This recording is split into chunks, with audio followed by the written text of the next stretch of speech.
Buenas tardes. Muchas gracias. Hoy estoy acá para decirles que Occidente está en peligro. Está en peligro porque aquellos que supuestamente deben defender los valores de Occidente se encuentran cooptados por una visión del mundo que inexorablemente conduce al socialismo y, en consecuencia, a la pobreza. Lamentablemente, en las últimas décadas, motivados por algunos deseos bien pensantes de querer ayudar al prójimo y otros por el deseo de pertenecer a una casta privilegiada, los principales líderes del mundo occidental han abandonado el modelo de la libertad por distintas versiones de lo que llamamos colectivismo. Nosotros estamos acá para decirles que los experimentos colectivistas nunca son la solución a los problemas que aquejan a los ciudadanos del mundo, sino que, por el contrario, son su causa. Créanme, nadie mejor que nosotros los argentinos para dar testimonios de estas dos cuestiones. Cuando adoptamos el modelo de la libertad, allá por el año 1860, en 35 años nos convertimos en la primer potencia mundial, mientras que cuando abrazamos el colectivismo, a lo largo de los últimos 100 años, vimos cómo nuestros ciudadanos comenzaron a empobrecerse sistemáticamente hasta caer en el puesto número 140 del mundo. Pero antes de poder dar esta discusión, sería importante que primero viéramos los datos que sustentan por qué el capitalismo de libre empresa no solo es un sistema posible para terminar con la pobreza del mundo, sino que es el único sistema moralmente deseable para lograrlo. Si consideramos la historia del progreso económico, podemos ver cómo desde el año 0 hasta el año 1800 aproximadamente, el PBI per cápita del mundo prácticamente se mantuvo constante durante todo el periodo de referencia. Si uno mira un gráfico de la evolución del crecimiento económico a lo largo de la historia de la humanidad, uno estaría viendo un gráfico con la forma de un palo de hockey, una función exponencial que se mantuvo constante durante el 90% del tiempo y se dispara exponencialmente a partir del siglo XIX. La única excepción a esta historia de estancamiento se dio a finales del siglo XV con el descubrimiento de América. Pero salvando esta excepción, a lo largo de todo el periodo entre el año 0 y el año 1800, el PBI per cápita a nivel global se mantuvo estancado.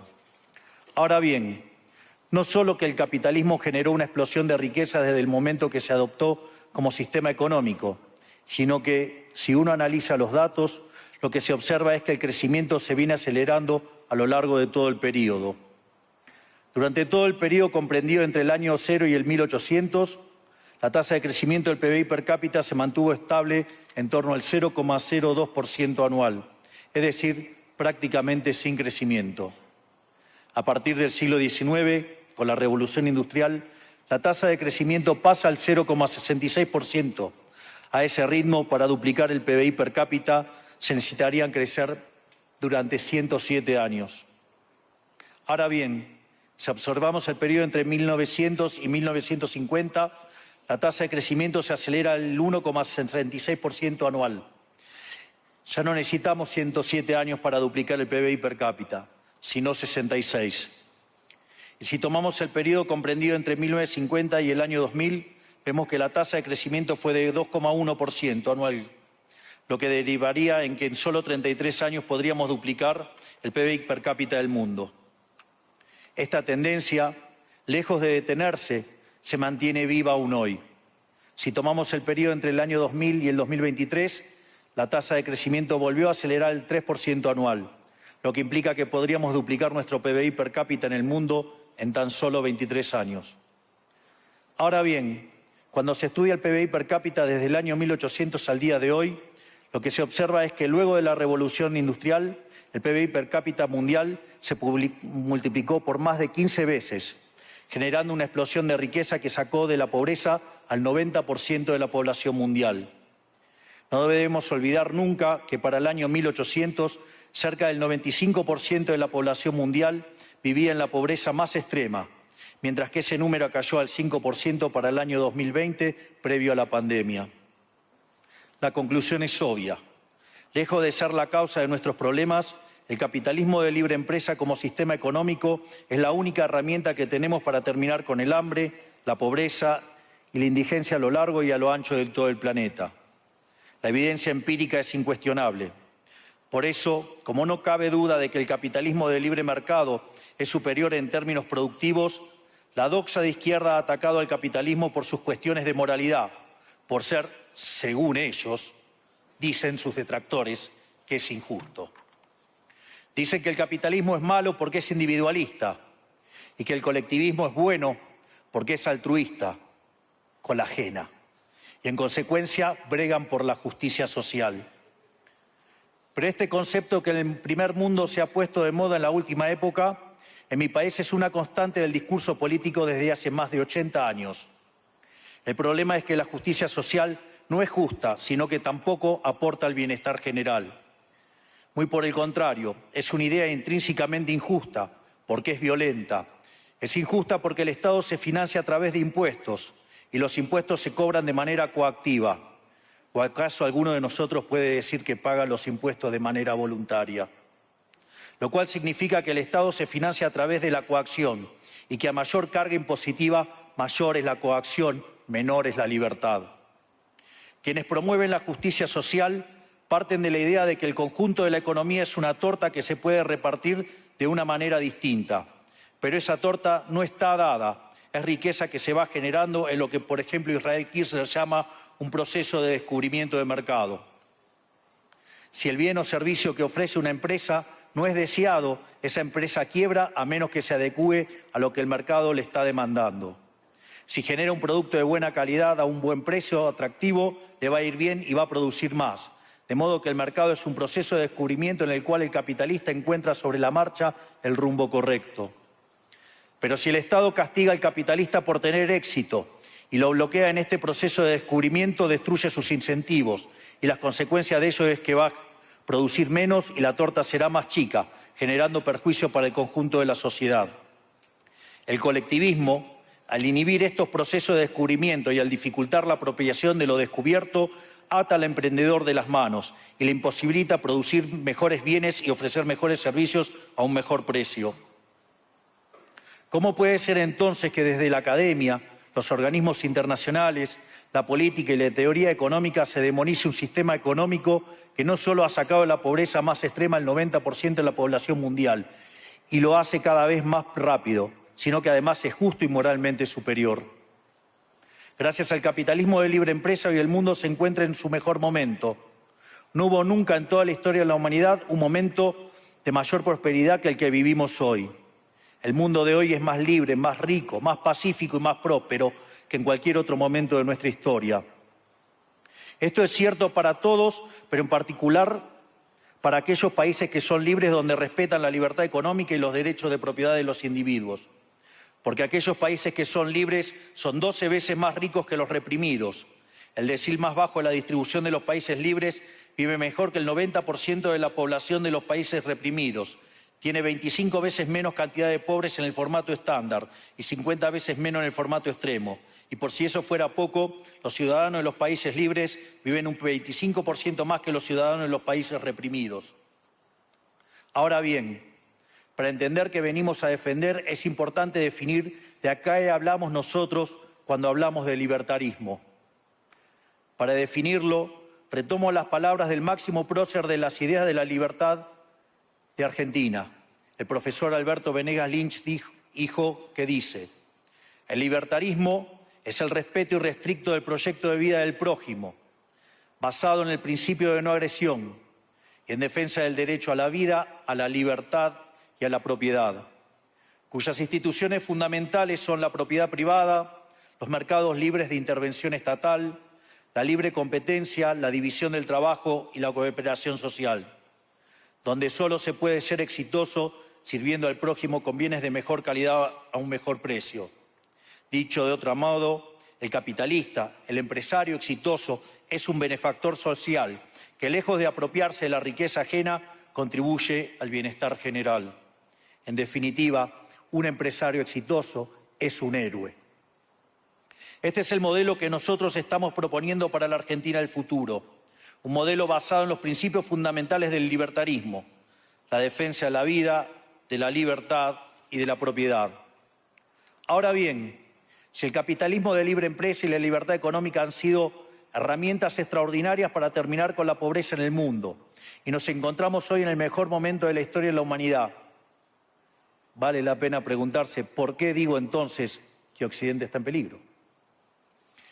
Digo que Occidente está en peligro justamente porque en aquellos países que deberíamos defender los valores del libre mercado, la propiedad privada y las demás instituciones del libertarismo, sectores del establishment político y económico, algunos por errores en su marco teórico y otros por ambición de poder, están socavando los fundamentos del libertarismo, abriéndole las puertas al socialismo y condenándonos potencialmente a la pobreza, a la miseria y el estancamiento. Porque nunca debe olvidarse que el socialismo es siempre y en todo lugar un fenómeno empobrecedor, que fracasó en todos los países que se intentó. Fue un fracaso en lo económico, fue un fracaso en lo social, fue un fracaso en lo cultural y además asesinó a más de 100 millones de seres humanos.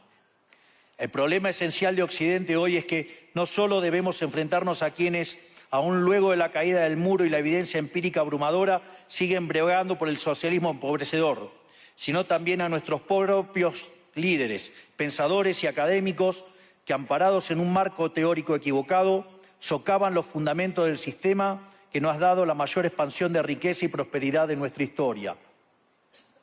El marco teórico al que me refiero es el de la teoría económica neoclásica, que diseña un instrumental que, sin quererlo, termina haciendo funcional la intromisión del Estado, el socialismo y la degradación de la sociedad. El problema de los neoclásicos es que, como el modelo del que se enamoraron no mapea contra la realidad, atribuyen el error al supuesto fallo del mercado, en vez de revisar las premisas de su modelo.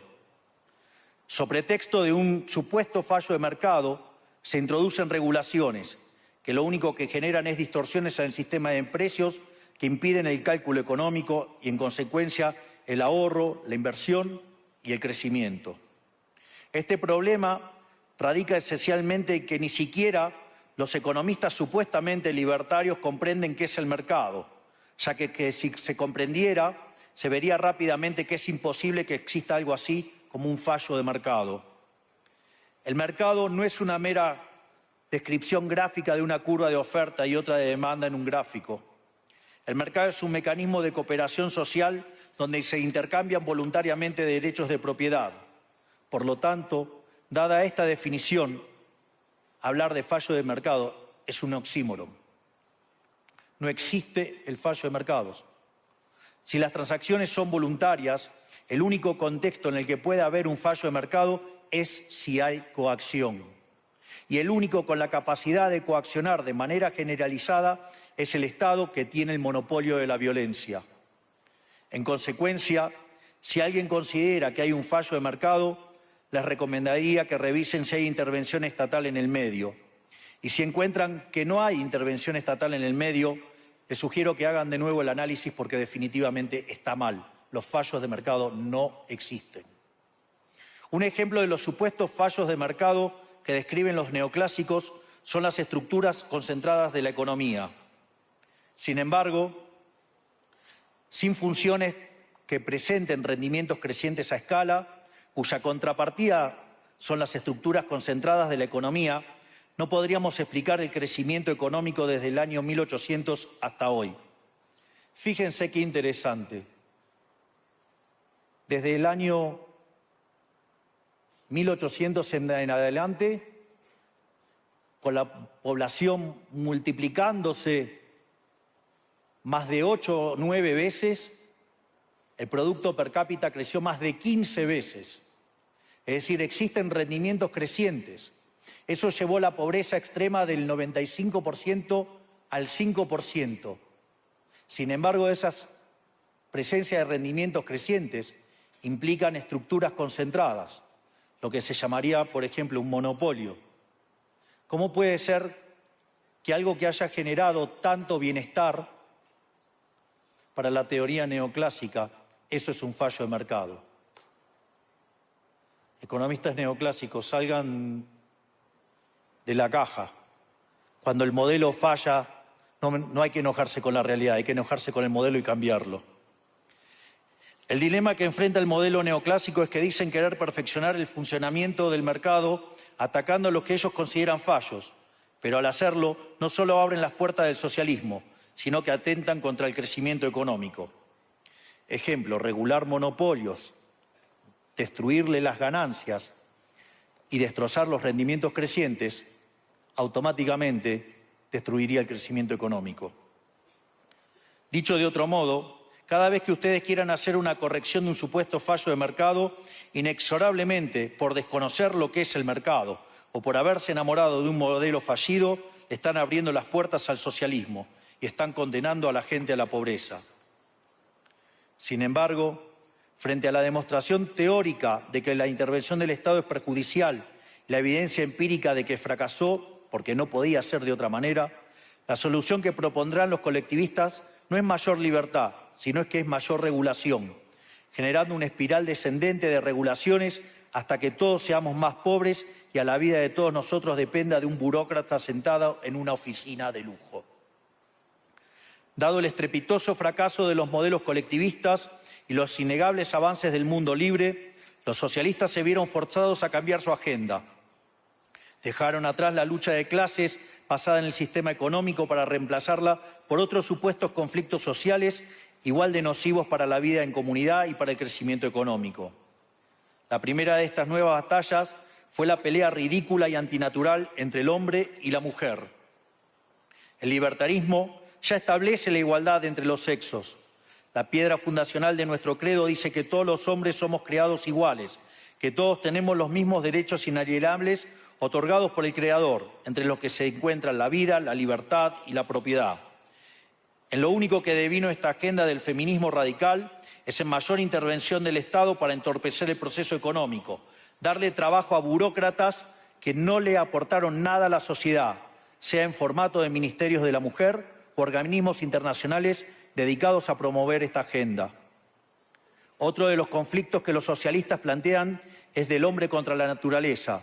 Sostienen que los seres humanos dañamos el planeta y que debe ser protegido a toda costa, incluso llegando a abogar por mecanismos de control poblacional o en la agenda sangrienta del aborto. Lamentablemente, estas ideas nocivas han pregnado fuertemente en nuestra sociedad. Los neomarxistas han sabido cooptar el sentido común de Occidente. Lograron esto gracias a la apropiación de los medios de comunicación, de la cultura, de las universidades y sí, también de los organismos internacionales. Este último caso es el más grave tal vez, porque se trata de instituciones que tienen enorme influencia en las decisiones políticas y económicas de los países que integran esos organismos multilaterales. Por suerte, somos cada vez más los que nos atrevemos a levantar la voz, porque vemos que si no combatimos frontalmente estas ideas, el único destino posible es que cada vez vamos a tener más Estado, más regulación, más socialismo, más pobreza, menos libertad y, en consecuencia, peor nivel de vida. Occidente, lamentablemente, ya comenzó a transitar este camino. Sé que a muchos les puede sonar ridículo plantear que Occidente se ha volcado al socialismo, pero solo es ridículo en la medida que uno se restringe a la definición económica tradicional del socialismo, que establece que es un sistema económico donde el Estado es el dueño de los medios de producción. Esta definición debería ser, desde mi punto de vista, actualizada a las circunstancias presentes. Hoy los Estados no necesitan controlar directamente los medios de producción para controlar cada aspecto de la vida de los individuos.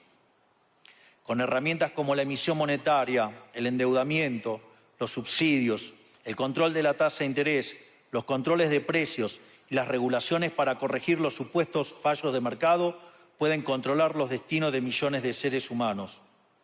Así es como llegamos al punto en el que, con distintos nombres o formas, buenas partes de las ofertas políticas generalmente aceptadas en la mayoría de los países de Occidente son variantes colectivistas. Ya sea que se declamen abiertamente comunistas, fascistas, nazis, socialistas, socialdemócratas, nacionalsocialistas, demócratas cristianos, keynesianos, neokeynesianos, progresistas, populistas, nacionalistas o globalistas. En el fondo, no hay diferencias sustantivas. Todos sostienen que el Estado debe dirigir todos los aspectos de la vida de los individuos. Todas definen un modelo contrario al que llevó a la humanidad al progreso más espectacular de su historia. Nosotros venimos hoy aquí a invitar a los demás países de Occidente a que retomemos el camino de la prosperidad. La libertad económica, el gobierno limitado y el respeto irrestricto de la propiedad privada son elementos esenciales para el crecimiento económico. Este fenómeno de empobrecimiento que produce el colectivismo no es una fantasía, ni tampoco fatalismo. Es una realidad que los argentinos conocemos muy bien desde hace por lo menos 100 años. Porque ya lo vivimos, ya pasamos por esto, porque como dije antes, desde que decidimos abandonar el modelo de la libertad que nos había hecho ricos, estamos atrapados en una espiral descendente en donde cada día somos más pobres. Esto es, ya lo vivimos nosotros y estamos acá para alertarlos acerca de lo que puede pasar si los países de Occidente, que se hicieron ricos con el modelo de la libertad, continúan por este camino de servidumbre. El caso argentino es la demostración empírica de que no importa cuán rico seas, cuántos recursos naturales tengas, no importa cuán capacitada esté la población, ni cuán educada sea, ni cuántos lingotes de oro haya en las arcas del Banco Central. Si se adoptan medidas que entorpecen el libre funcionamiento de los mercados, la libre competencia, los sistemas de precios libres, si se entorpece el comercio, si se atenta contra la propiedad privada, el único destino posible es la pobreza. Por lo tanto, para finalizar, quiero darles un mensaje a todos los empresarios aquí presentes y a los que no están, pero nos están siguiendo desde todas partes del planeta.